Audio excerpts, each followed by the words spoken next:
Karibu tena, unaendelea kutazama Mbiu ya KTN. Viongozi kutoka eneo bunge la Lamu Magharibi wamelalamikia kudorora kwa viwango vya elimu eneo hilo. Wakiongozwa na mbunge wa Lamu Magharibi Stanley Mudhama, viongozi hao wamelalama kwamba ukosefu wa walimu ni kizingiti kikuu kwa viwango vya elimu katika sehemu yoyote ya nchi, na kwamba eneo hilo limeathirika pakubwa. Kwa sasa baadhi ya shule za msingi na sekondari ziko na walimu walioajiriwa na bodi za shule tu.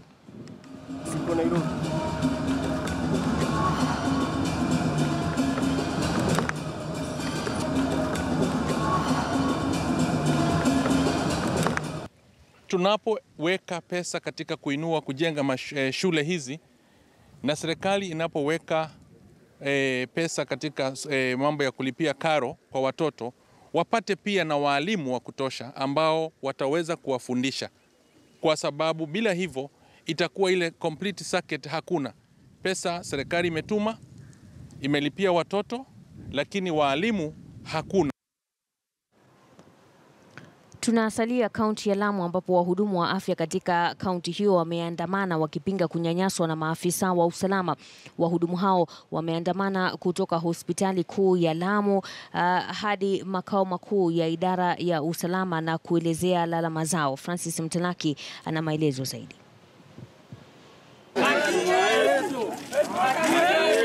Ni wauguzi kutoka Lamu ambao wamedai kukerwa na kuhangaishwa na maafisa wa polisi wanaopaswa kuwapa ulinzi ili waweze kutekeleza majukumu yao kikamilifu.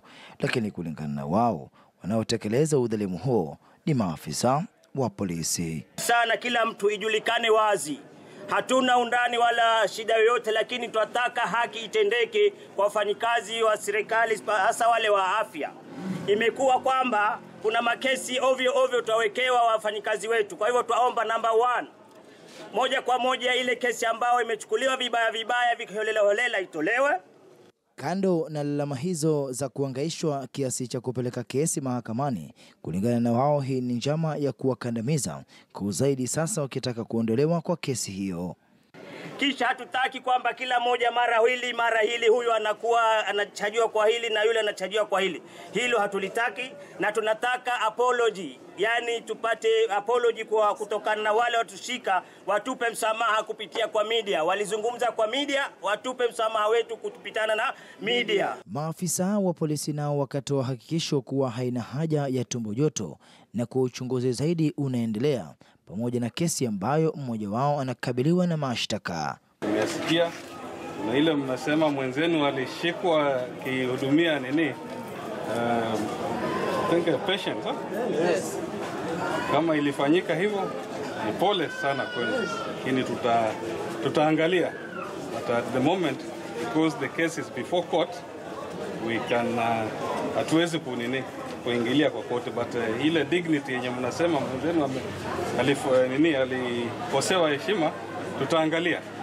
So please, udili kazini, muwe wavumilivu, tukichunguza tuone kumetokea kulikuwa na nini. Then kama kuna makosa tutajua. Hizi investigations ifanywe vizuri. Sisi hatuna ushirikiano na majangili aina yoyote, lakini tunataka mambo yafanywe. Sisi pia twapata tabu kutokana na hawa ambao wana majangili. Sisi hatushirikiani nao kwa njia yoyote na hatuna nia ya kushirikiana nao. Sisi twaumia. Mahospitali yetu yamefungwa, wafanyikazi wetu wameumizwa, sisi mpaka tumeuliwa wafanyikazi wa afya katika kaunti hii, na hakuna jambo lolote ambalo limefanyika. Vilevile wamekana taarifa iliyotolewa katika baadhi ya vyombo vya habari kwamba wanashirikiana na magaidi kuwapa madawa au matibabu. Francis Mtalaki, KTN News. Kwingineko, serikali ya kaunti ya Taita Taveta imeamua kubuni nafasi za kazi kupitia michezo. Tayari wanariadha 6 wamesajiliwa na kuwekwa kwa kambini ili kupata mafunzo na mazoezi. Kulingana na naibu gavana Malaja Mlaguni, serikali ya kaunti hiyo inapanga kuendeleza mpango huo. Tayari wanariadha, wanakandanda, wacheza taekwondo miongoni mwa wengine wamesajiliwa. Haya. Huyo mtoto atoroka uwanja. Haya. Excited to have our first cross-country county championships. In October of 2017, we held the Madoka Marathon within the county, and at that point, His Excellency the Governor, Granton Samboja, promised that we would be supporting and nurturing the talent that exists within the county. Today, our main aim is to be able to identify 3 women and 3 men who will then be hired by the county government in an effort to be able to train them. We have beautiful sceneries as well as terrain within the county that are replicable of the Itens and the other training grounds, and we know that with appropriate support of our youth and the sporting fraternity within the county, we can grow the type of international caliber athletes that we see in Kenya. Mwaka jana mwezi wa 11 niliweza kushinda mashindano ya mataifa Philadelphia half marathon. Niliweza kuibuka mshindi wa kwanza nikivunja rekodi ya 62:20 na zaidi hapo nikatoka kuja nyumbani kwa ajili ya kuweza kuendelea na mazoezi yangu kwa ajili ya mazoezi mbio ambayo nitakazoenda kushiriki mwezi wa 3. Turejelee mojawapo ya taarifa zetu kuu hii leo, ambapo naibu wa rais William Ruto amezuru eneo ambapo moto ulitokea eneo la kijiji katika eneo bunge la Lang'ata hapa jijini Nairobi, na kuahidi kuwa serikali inaweka mikakati kuhakikisha kuwa wale ambao wamepoteza makao wanapata mahali mbadala pa kuishi.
Hapa mimi siondoki, mimi niko hapa mpaka tukubaliane.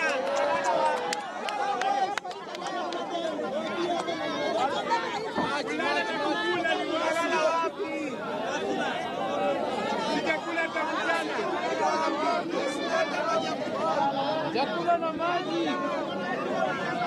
Maji ya kuishi. Kusema pole. Poleni sana watu wa Southland, watu wa kijiji. Hii janga ilitupata jana usiku.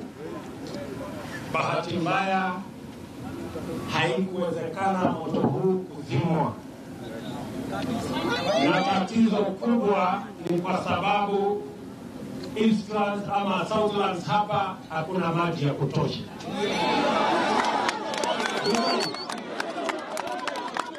tatizo kubwa. Sisi wote tumeishi Lang'ata wakati mmoja ama mwingine, na hata mimi ni jirani wenu hapa chini, na shida ya hapa ni maji. Hata ile magari gavana alituma walifika hapa, hakuna maji. Lakini niwaambie hivi, sawa sawa, ile bahati imetupata hapa ni bahati mbaya. Hakuna mtu alijua mambo haya itafanyika, lakini vile imetokea jana, lazima tutafute suluhu sasa ya mambo haya mawili, mambo ya maji kwanza, na vile vile wale watu ambao wameishi hapa, tuone vile wanaweza kujenga manyumba yao upya.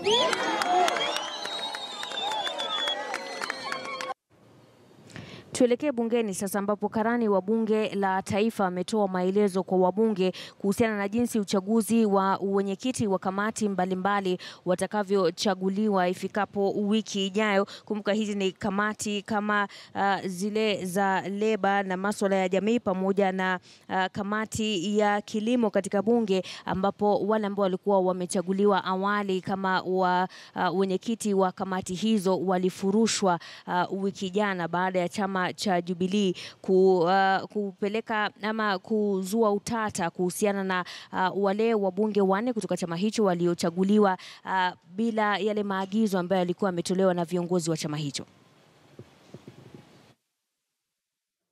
Quite big for the first meeting, and also considering that we have other members of the liaison committee who are conducting their meetings outside Parliament, inducting their members. There are quite a number of them. Otherwise, most of the membership is present, other than those ones who have sent their apologies by virtue of handling other matters that touches on Parliament elsewhere.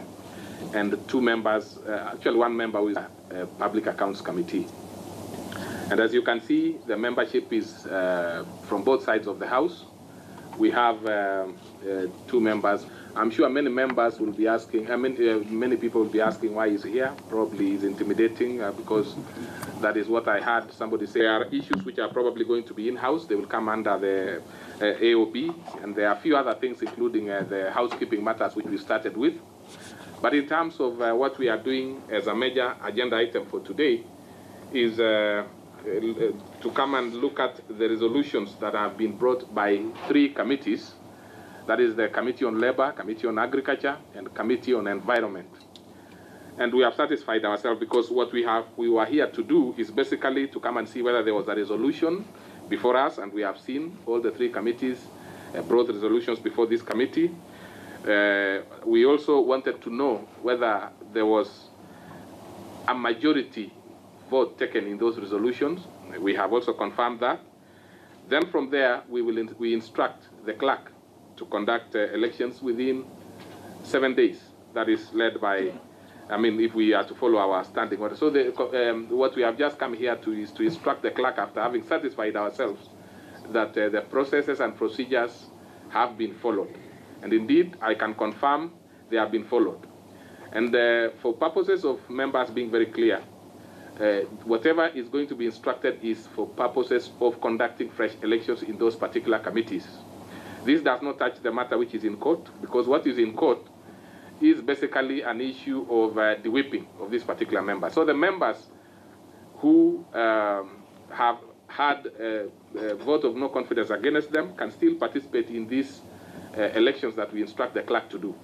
And you must also note that we are not giving the clerk any dates to conduct these particular elections. It is in his purview. Once we have instructed him, it will be him to make a decision on when the elections will be done. The only thing which we tried to look at keenly is the timings in terms of the members who want to participate. And we expect that the clerk will give sufficient notice to members and allow them to, like would have been done normally, to take their papers and bring them back at least a day before the date of election. Even if that is not specifically guided by the standing order, it is just good practice. So that is what we have come to do here today. So we thank you. We will be proceeding again with a meeting with matters which probably will not be of a major interest to you, because there will be basically also housekeeping issues. We are trying to look at how we will be conducting our meetings. We want Liaison Committee to be very active. We also want to know, we want to just see how we, including of course induction of the Liaison Committee. The rest of the committees have been inducted. Some are being inducted today. The only one which had not been done is the Liaison Committee. The reason why we decided to have it delay is because many of the chairs have been participating in inductions of their own other committees. So we thought that the Liaison Committee should be the last one to be inducted. It could either Na mtuangazie taarifa kumhusu mtu mmoja ambaye ni mhisani anayewasaidia wananchi ambao wanatoka maeneo ya mbali kuja kupata matibabu haswa ya ugonjwa wa saratani hapa jijini Nairobi kwa kuwapa makao. Hamza Yusuf anaarifu.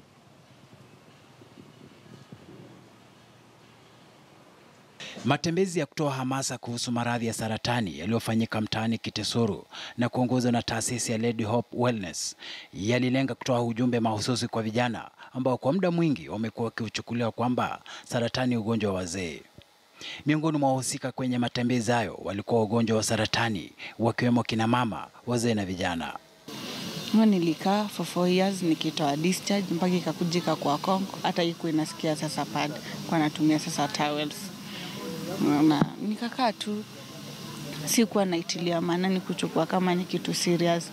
Millicent Kagonga ana miaka 28 lakini amekuwa akiugua saratani ya njia ya uzazi kwa zaidi ya miaka 6. Ila alifahamu kwamba anayo saratani yapata miaka 2 iliyopita. Naye Skola Modhoni aliye na umri wa miaka 46 akiwa katika hali sawa na yake Millicent, kwani wote walifahamu kwamba walikuwa wakiugua saratani wakiwa wamechelewa. Ikawa ni bleeding heavy. Ikazidi nikawa na visit hospitali mingi. Nilikuwa natembelea dispensary mingi lakini hawakuwa wanagundua. Rafiki yangu mmoja akaniambia kuna kazi mahali, kuna mtu anatafuta mfanyikazi na nisaidia Qatar na atakulipa vizuri. Sasa nikawa nimeapply passport nini na ngoja kazi. Sasa hapo kwa medical ndio iliproviwa. It was last year but one. Ndio sasa ilikonfirmiwa kabisa. Iko hapo kwa medical, unajua nao juu ilikuwa screening, ilikuja na mlipuko kabisa. I'm sorry, uko na cancer, huwezi enda mahali stage 4. Kutokana na juhudi za shirika la Lady Hope Wellness, watu wengi wamenufaika kutokana na uhisani wao, likiwemo shirika hilo kuwalipia michango ya NHIF. Lady Hope Group has 70 of them with 4 men, the others are ladies. We do psychosocial support for them. We pay NHIF as well as empowerment programs. Zaidi ya wagonjwa 70 wa saratani wamewekwa chini ya mpango wa ufadhili kutoka shirika la Lady Hope Wellness. Na ingawa mchango mkubwa ni kuwawezesha wengi wao kulipia hazina ya NHIF, kwa wale wasiokuwa na makao na hutoka mbali na wanastahili kuwa Nairobi ili wapokee matibabu katika hospitali kuu ya Kenyatta, huishi katika vyumba hivi vilivyokodeshwa na shirika la Lady Hope Wellness. Shadrack Miti, KTN News. Na kamati ya kitaifa ya kupokea malalamishi kuhusu mazingira sasa inataka mpango wa shamba system kupigwa marufuku kwa madai kuwa unahatarisha mazingira. Kwa mujibu wa kamati hiyo, mpango huo ambao ulifaa kutekelezwa na halmashauri ya huduma za misitu KFS ulifeli baada ya kufanywa ndivyo sivyo. Kamati hiyo ilifanya ziara katika eneo la Naivasha na kuzuru maeneo ya kuhifadhi maji na misitu. Katika taarifa hiyo, katibu wa kamati hiyo Daktari John Chumo amesema kuwa katika maeneo yote nchini wanaulaumu mpango huo. Initially, that has been a very good project. That has been a very good strategy to ensure that we can actually increase food security in this country. But I want to say that it has been poorly managed. It has actually been poorly implemented. And we want to call the Kenya Forest Service, because this is an issue that it is everywhere. Everybody is complaining. You open a newspaper today, you find, for example, there's a complaint, whether it is in central Kenya, western Kenya, or even in the coastal Kenya. And therefore, we want to say that this is an issue that we are talking about wetlands. The source of water that comes to most of the lakes, whether it is Lake Victoria, whether it is Lake Naivasha, whether it is Lake Baringo, all of them are coming from a water tower. And that water tower is basically a forest. And we cannot sit as people of Kenya We cannot sit as people, as National Environment Coordinating Committee, seeing our forest cover being destroyed every day through illegal logging, through charcoal burning that has been there.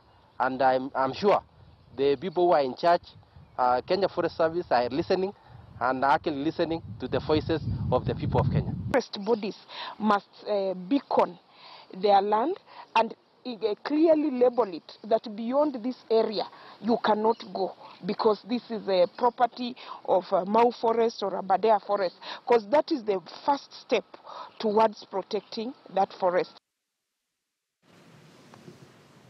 Mtazamaji, kwa sasa tupate taarifa ya mwanamke mmoja anayeshughulikia watu wenye akili tahira katika mji wa Eldoret na viunga vyake. Judith Tanui huzunguka mji huo kuwatafuta watu ambao aidha wameathirika na mihadarati au hata kuwa tahira kwa sababu nyinginezo na kuwapa stara. Elvis Kosgei anaarifu.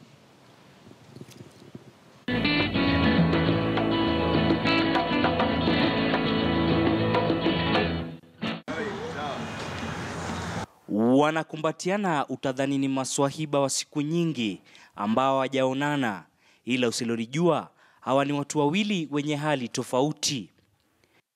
Judith Tanui huzunguka mjini Eldoret kuwatafuta watu wenye akili tahira, dhima kuu ikiwa kuwaosha na hata kuwavisha kwa kutumia kipato chake mwenyewe. Mathalan, jamaa huyu aitwaye Jose, wengi muogopa na hata kumkimbia kutokana na hali yake. Lakini taratibu Judith anamtoa kichakani alimojificha na kuja kumnyoa nywele bila ya yeye kuzua purukushani yoyote. Baada ya mimi kupata changamoto kiakili kwa sababu mambo ya msongamano wa mambo ya maisha, nafikiri mambo ya stress, panda shuka za maisha na vitu kama hivyo. Na Mungu aliponisaidia nikapita hiyo hurdle, nikajikuta ya kwamba jamii ikawa imenitenga kiasi, nikawapoteza marafiki, nikawa sieleweki, japokuwa mimi mwenyewe nilikuwa najiona kwa hali ya kawaida. Na hiyo ilinipa msukumo sana kutaka kuwafikia walioathirika kiakili, kwa sababu nilitambua sasa kumbe wametengwa na jamii. Na kila wakati nikasikia kwamba ikiwa Mungu amenipa uzima, lazima niwafungulie kifua changu na kuwakumbatia katika upendo. Judith mwenye umri wa miaka 45 anatupa muhimu kuhusiana na kazi hii ifanyayo bila malipo. Kama wasemavyo wa kileo, kazi ya kanisa. Kikuu zaidi ni jinsi ya kuwakusanya jamaa hawa ambao wakati mwingine huwa na fujo. Jambo la kuwafikia hata wale ambao ni hatari linaninyenyekesha sana. Siwezi kujigamba ya kwamba nina ujuzi. Siwezi kujigamba ya kwamba nina madawa. Nasikia watu wakisema labda mama anatumia madawa, labda anatumia nini. Nataka kusema tu ni Mungu ambaye yuko na mimi, na vile aliweka mzigo huu ndani mwangu, naamini amenipa neema na kibali. Ni wabaya, lakini nikifika kwao tunakumbatiana. Tukifika kwao tunazungumza kwa upendo na furaha, na wanaonyesha vile wamenimiss, hata wananiambia mami tumekumiss. Hata hivyo anakabiliwa na changamoto sihaba, huku wengi mjini wakimwona kuwa mwehu asiye na asili wala fasili. Wengine wamempa lakabu ya mwenda wazimu au muuza madawa. Ninawaogesha nikifikiria wamekuwa safi, wasikie vizuri, kumbe nimetengeneza watu wa kuwabaka, wakuje wawashughulikie usiku. Nasikia uchungu na inanifanya kujiuliza, je, nisiogesha hao wakina mama na wasichana ama nini? Kwa sababu namaliza kuwaogesha, wanarudi kukua na usiku mgumu wa kusumbukana, wanabakwa, wanateswa, hata wanapigwa wakati wanakataa kukooperate.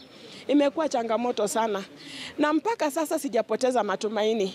Moyo wangu ungali mkuu.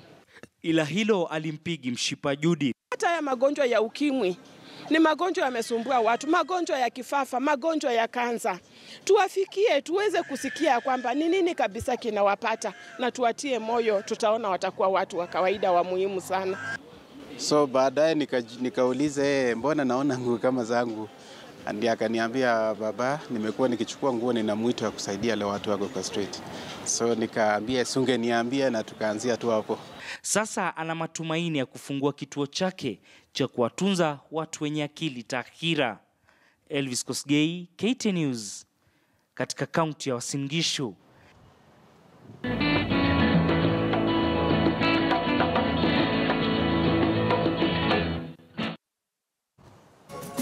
Ndio hapo waambiwa tenda wema nenda zako.